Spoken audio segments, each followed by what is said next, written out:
दोस्तों, क्या आप जानते हैं कि हजरत यूनुस अलैहिस्सलाम को आखिर मछली ने क्यों निगल लिया? वो कौन सी ऐसी गलती थी जिसकी वजह से एक नबी को समंदर की तह में कैद होना पड़ा? आइए जानते हैं। हजरत यूनुस अलैहिस्सलाम को अल्लाह ताला ने शहर नैनवा के बाशिंदों की हिदायत के लिए रसूल बनाकर भेजा था। यहाँ के लोग बुत परस्ती करते थे और कुफ्र शिर्क में मुब्तला थे। हजरत यूनुस अलैहिस्सलाम ने उन लोगों को ईमान लाने और बुत परस्ती छोड़ने का हुक्म दिया, मगर उन लोगों ने अपनी सरकशी की वजह से अल्लाह के रसूल अलैहिस्सलाम को झुटला दिया और ईमान लाने से इनकार कर दिया। हजरत यूनुस अलैहिस्सलाम ने उन्हें खबर दी कि तुम लोगों पर अनकरीब अजाब आने वाला है। ये सुनकर शहर के लोगों ने आपस में ये मशवरा किया कि हजरत यूनुस अलैहिस्सलाम ने कभी कोई झूठी बात नहीं कही है, इसलिए ये देखो कि अगर वो रात को इस शहर में रहें जब तू समझ लो कि कोई खतरा नहीं है, और अगर उन्होंने इस शहर में रात ना गुजारी तो यकीन कर लेना चाहिए कि जरूर अजाब आएगा। रात को लोगों ने ये देखा कि हजरत यूनुस अलैहिस्सलाम शहर से बाहर तशरीफ ले गए और वाकई सुबह होते ही अजाब के आसार नजर आने लगे कि चारों तरफ से काली बदलियां नमूदार हुईं और हर तरफ से धुआं उठकर शहर पर छा गया। ये मंजर देखकर शहर के बाशिंदों को यकीन हो गया कि अजाब आने वाला ही है।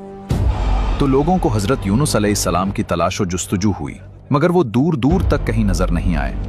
अब शहर वालों को और ज्यादा खतरा और अंदेशा हो गया। चुनांचे शहर के तमाम लोग खौफे खुदाबंदी से डरकर कांप उठे और सब के सब औरतों, बच्चों, बल्कि अपने मवेशियों को साथ लेकर और फटे पुराने कपड़े पहनकर रोते हुए जंगल में निकल गए और रो रो कर सिद्क दिल से हजरत यूनुस अलैहिस्सलाम पर ईमान लाने का इकरार व ऐलान करने लगे।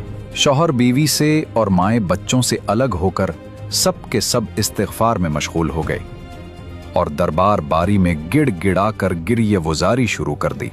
अल्लाह ताला को शहर वालों की बेकरारी और मुखलिसाना गिरिया वज़ारी पर रहम आया और अजाब उठा लिया गया। नागहां धुआं और अजाब की बदलियां रफा हो गईं और तमाम लोग फिर शहर में आकर अमन चैन के साथ रहने लगे। दूसरी तरफ हजरत यूनुस अलैहिस्सलाम अपनी कौम की तौबा से बाखबर नहीं थे, और जब उन्होंने देखा कि कौम को अजाब आने की जो खबर दी थी उसमें ताखीर हो गई है, तो आप अलैहिस्सलाम अपनी कौम के कुफ्र व नाफरमानी पर गज़बनाक होकर अल्लाह ताला की तरफ से इजाज़त नाजिल हुए बगैर ही हिजरत के इरादे से चल दिए। और आप अलैहिस्सलाम ने यह ख्याल किया कि अल्लाह ताला मुझ पर कोई तंगी नहीं करेगा और ना ही इस फेल पर मुझसे कोई बाज पर्स होगी। हजरत यूनुस अलैहिस्सलाम के हिजरत करने और गजबनाक होने की एक वजह यह भी थी कि वो लोग उस शख्स को कत्ल कर देते थे जिसका झूठा होना साबित हो जाए। आप